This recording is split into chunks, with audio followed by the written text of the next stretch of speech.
शदीद बारिशों की वजह से मेंढर के छित्राल गांव में छित्राल और कलाबन पुल मूसलाधार बारिशों की वजह से बह गया है, जिसकी वजह से आधा दर्जन पंचायतों की आबादी मुतासर हो रही है, क्योंकि पठाना, तीर, कलाबन, चेकबनूला और दीगर इलाकों के लोगों का रोजाना इसी पुल से आना जाना होता है, जबकि हायर सेकेंडरी स्कूल छित्राल में ज़ेर तालीम तलबा और असातिज़ा को भी शदीद मुश्किलात का सामना करना पड़ता है। स्कूली तलबा ने जिला इंतजामिया से पुल को जल्द अज जल्द तामीर करने की अपील की है।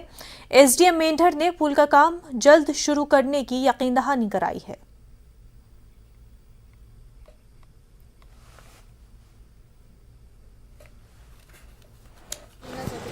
हम रोज़ स्टूडेंट स्कूल आते हैं, लेकिन मैं स्कूटी आज ही लाई क्योंकि बहुत रिस्की होता है। जब फ्लोर आता है यहाँ बहुत दरिया आता है और ये पूरा गिर गया था। पुल बनना चाहिए। कभी मैं कितने साल हो गए हैं, मैं अब 4 साल हो गए हैं स्कूल में, तो कभी भी इस पुल को ऐसे ही देखा है टूटा हुआ है। कभी किसी ने सिर्फ पत्थर डालते हैं, जब फिर से फ्लोर आता है फिर से पुल टूट जाता है। और ये जो हमें रिस्क लेने का सबसे बड़ा है कि हमारी जान को खतरा है, और कितने बच्चे यहाँ से 700-800 बच्चा तकरीबन इस नाले को क्रॉस करता है। हमें बहने का मसला हो जाता है। हम